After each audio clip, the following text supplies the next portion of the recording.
Ram Ram ji. Live weather of India में आप सभी का स्वागत है। मैं नवदीप दहिया हाजिर हूँ ताज़ा मौसम की अपडेट के साथ। 26 जनवरी गणतंत्र दिवस की सभी देशवासियों को सबसे पहले तो हार्दिक शुभकामनाएं। अब चर्चा करेंगे वर्तमान मौसम की स्थिति का और आने वाले दिनों में किस प्रकार से भारत के विभिन्न हिस्सों में मौसम में क्या बदलाव आने वाले हैं। क्या ठंड कम होगी, कहाँ पर बारिश बर्फबारी की गतिविधियां शुरू होने वाली हैं, इस पर विस्तार से चर्चा करेंगे। लगातार पूरे जनवरी उत्तर भारत के मैदानी राज्यों में कड़ाके की सर्दी पड़ी है। अभी पिछले 10 दिनों में सप्ताह भर से मैदानी राज्यों से हटकर सेंट्रल इंडिया में भी जबरदस्त जो है ठंड देखने को मिली है। सुबह न्यूनतम तापमान मध्य प्रदेश छत्तीसगढ़ के हिस्सों में लगातार लुढ़क रहे हैं। 5 डिग्री सेल्सियस से भी नीचे काफी सारे इलाकों में जो है पाला जमने वाली स्थिति के भी तापमान मध्य प्रदेश के आसपास, छत्तीसगढ़ झारखंड में भी देखने को मिले हैं। तो कुल मिलाकर सेंट्रल इंडिया की तरफ भी ठंड बढ़नी शुरू हो गई। गुजरात के पूर्वी भागों में, महाराष्ट्र में भी जो है तापमान सिंगल डिजिट में पुणे के आसपास दर्ज किए गए। तो सेंट्रल इंडिया में तो ठंड शुरू हुई है, लेकिन पिछले एक सप्ताह में ही कुछ असर उसका देखने को मिला। उत्तर भारत के मैदानी राज्यों में जहां पंजाब, हरियाणा, दिल्ली, राजस्थान से लेकर उत्तर प्रदेश, बिहार तक जो है लगातार कोहरा मौजूद रहता है। शीत दिन की स्थिति, जो कि कोल्ड डे लगातार इस साल देखने को मिल रहे हैं, वो लगातार बने ही हुए हैं। हालांकि अब कुछ दिनों से ये जरूर देखने को मिल रहा है कि जो बड़े शहर हैं वहां पर तो धूप जरूर निकल जाती है, लेकिन ग्रामीण क्षेत्र पंजाब, हरियाणा और यूपी के ऐसे हैं जहां पर दिन में अभी भी पूरी तरीके से धूप नहीं निकल रही है। अधिकतम तापमान कुछ एक स्थानों पर 10 डिग्री सेल्सियस के नीचे है, लेकिन मुख्यतः 15 डिग्री सेल्सियस के अंदर ही दर्ज किए जा रहे हैं। तो गलन वाली सर्दी लगातार बनी हुई है और न्यूनतम तापमान तो सामान्य रेखा के आसपास ही है। कुल मिलाकर जनवरी काफी ज्यादा कड़ाके की सर्दी के बीच रहा। अधिकतम तापमान ज्यादातर उत्तर भारत के मैदानी राज्यों में सामान्य से 5 से लेकर 10 डिग्री सेल्सियस तक कम रहे हैं, जो कि एक बहुत बड़ा डेल्टा है। रिकॉर्ड तोड़ ठंड जो है इस बार जनवरी में देखने को मिली दिन की सर्दी के हिसाब से, जो कि बहुत कम देखने को मिलती है कि 25-26 दिन हो चुके हैं और लगातार ये स्थिति बनी रहे। पश्चिमी विक्षोभ मान नहीं रहे थे, पहाड़ी राज्यों पर भी नहीं कोई असर हो रहा था, तो मैदानी राज्यों पर तो कोई असर पड़ ही नहीं सकता है। तो कुल मिलाकर ये स्थिति बनी रही कि मॉइस्चर, जितनी भी नमी की मात्रा है वो मैदानी राज्यों में बनी रही, जिससे कोहरा बनता रहा और वो कभी छट नहीं पाया, धुल नहीं पाया। बेसिकली जो हमारी देशी भाषा में कहते हैं कि जब कोहरा धुल जाता है तो ठंड जो है कम होना शुरू हो जाती है, उस प्रकार की स्थिति इस बार नहीं बनी।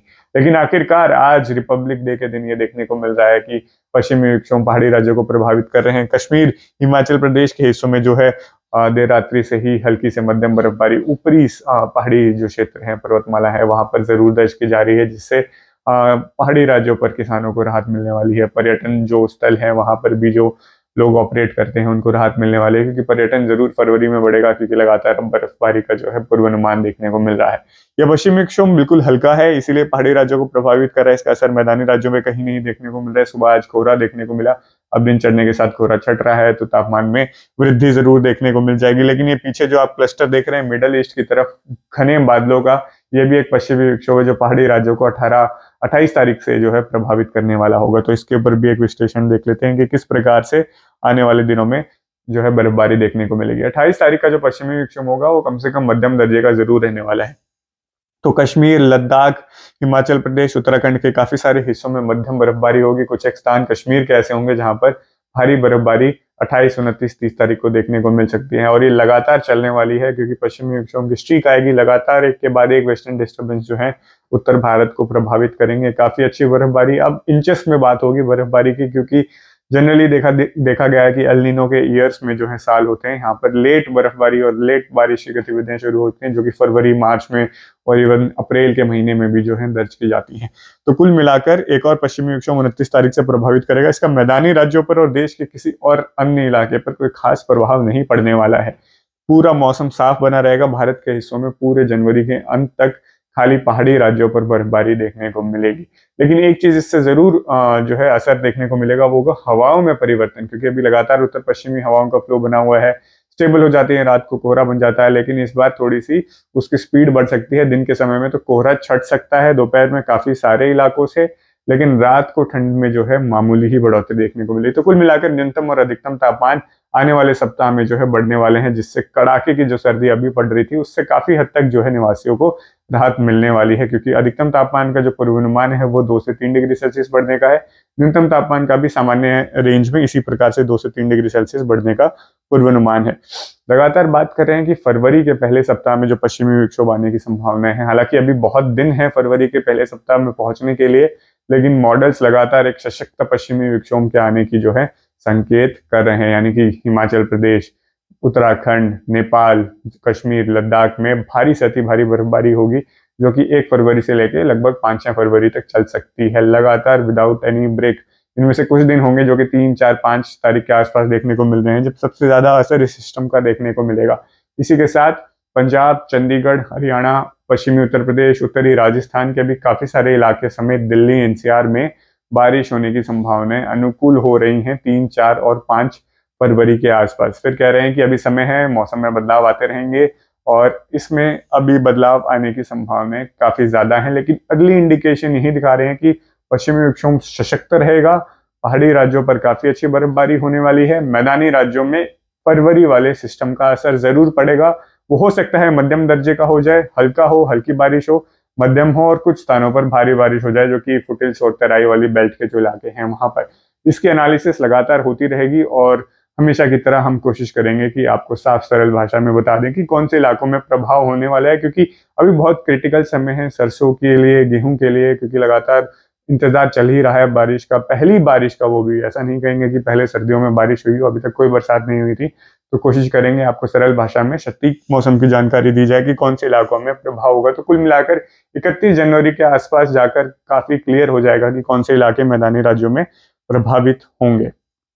तो जैसे कि बात की गई कि अधिकतम तापमान में बढ़ोतरी होने वाली है, क्योंकि लगातार 10 डिग्री सेल्सियस के नीचे तो पंजाब में तापमान बने ही हुए थे। 13-14 डिग्री सेल्सियस के ऊपर तो अधिकतम तापमान जा ही नहीं रहा था, कि जो जनरली जो जनवरी का आखिरी सप्ताह होता है वहां पर 20 डिग्री सेल्सियस के ऊपर जाना शुरू हो जाते हैं, वहां पर 12-13 डिग्री अधिकतम तापमान दर्ज किया जा रहा है। तो आप देख सकते हैं कि सामान्य रेंज से कितना कम तापमान है। तो कुल मिलाकर अभी भी संभावना यही है कि अधिकतम तापमान 12 से लेकर 16 डिग्री सेल्सियस की रेंज में उत्तरी हरियाणा, पंजाब में बना रहेगा, लेकिन दिल्ली, एनसीआर, राजस्थान, यूपी में और बिहार, झारखंड के हिस्सों में थोड़ी राहत जरूर मिलेगी। यहाँ पर अधिकतम तापमान 14 से लेकर 20 और कुछ एक स्थानों पर शहरी इलाकों में 21-22 डिग्री सेल्सियस भी आने वाले सप्ताह में जाने शुरू हो जाएंगे। तो अधिकतम तापमान में बढ़ोतरी होगी और दिन में जो है, जो गलन वाली सर्दी है, उससे मामूली राहत मिलेगी। पंजाब, उत्तरी हरियाणा में ये राहत कम रहेगी, लेकिन बाकी क्षेत्रों में थोड़ी ज्यादा रहने की संभावनाएं हैं। इसके बाद ये देखिए 29-30 तारीख को किस प्रकार से न्यूनतम तापमान का पूर्वानुमान है। तो कुल मिलाकर ज्यादातर क्षेत्र मैदानी इलाकों में यही संकेत कर रहे हैं कि न्यूनतम तापमान 5 डिग्री सेल्सियस से अधिक हो जाएगा, यानी कि रात को ठंड रहेगी, लेकिन अभी के कंपैरिजन में जहाँ पे 2, 3, 4, 5 डिग्री सेल्सियस भी काफी सारे इलाकों में दर्ज किए गए हैं, इवन आज भी, वो वाली स्थिति से हम बाहर आ चुके होंगे, क्योंकि हवाएं जो है थोड़ी अनस्टेबल हो जाती है जब पहाड़ी राज्यों पर बर्फ गिर रही होती है। तो इस दौरान अपने आप ही तापमान बढ़ने लग जाते हैं, नमी आने लग जाती है हवा के अंदर, अरब सागर से आ जाएगी, कभी बंगाल की खाड़ी से फुटिल्स पर हवा चलने लग जाएगी नमी वाली। तो न्यूनतम रात को साफ मौसम टाइप का नहीं रहता है, तो न्यूनतम तापमान नहीं गिरते हैं। जितनी इंस्टेबिलिटी होगी उतनी ही तापमान जो है ऊपर नीचे होते रहेंगे। तो कुल मिलाकर न्यूनतम तापमान में भी बड़ी बढ़ोतरी होने की संभावना इस दौरान देखने को मिल रही है। और फरवरी के पहले सप्ताह में जब देखेंगे कि बारिश का मौसम और बनेगा, बदलवाही होने लग जाएगी, तो न्यूनतम तापमान 10 डिग्री सेल्सियस से ऊपर चले जाएंगे मैदानी राज्यों में। तो कुल मिलाकर जो अभी मैक्सिमम टेम्परेचर चल रहे हैं वो आपके मिनिमम टेम्परेचर सप्ताह भर के अंदर बन जाएंगे, यानी कि एकदम से काफी अच्छी बढ़ोतरी होगी। इससे यही संकेत हो रहे हैं कि रात के मामले में ठंड जो है अब वो बढ़ने वाली है। अधिकतम तापमान में भी जो है इसका असर पड़ेगा। जिस दिन बारिश होगी उस दिन जरूर तापमान गिरेंगे, लेकिन बाकी दिनों में धूप जो है दिन के समय देखने को मिल सकती है। तो राहत की बात यही है कि उत्तर भारत में ठंड कमजोर पड़ेगी, लेकिन ऐसा भी कहते हैं कि जब बर्फबारी होती है, देखा गया है कि उसके बाद 2 से 3 दिन ठंड पड़ती है, लेकिन कुल मिलाकर तापमान जो है वो बढ़ते हुए ही नजर आते हैं। फरवरी का भी यही आकलन है कि सामान्य के आसपास ठंड रहेगी, जनवरी की तरह बहुत ज्यादा अत्यधिक ठंड पड़ने की संभावनाएं कम हो रही हैं। और अगर लगातार पश्चिमी विक्षोभ आगे आते रहे तो वो इंस्टेबिलिटी के चलते तापमान ऊपर नीचे होते रहेंगे, लेकिन कड़ाके की सर्दी जो कि बहुत शुष्क मौसम में बनती है, क्योंकि कोहरा की चादर जो है वो मैदानी राज्यों में छा जाती है, उस प्रकार की गतिविधियां फरवरी में होने की संभावनाएं थोड़ी कम नजर आ रही हैं। लगातार विश्लेषण के लिए लाइव वेदर ऑफ इंडिया के साथ जुड़े रहिए। यह वीडियो देखने के लिए आपका बहुत बहुत धन्यवाद।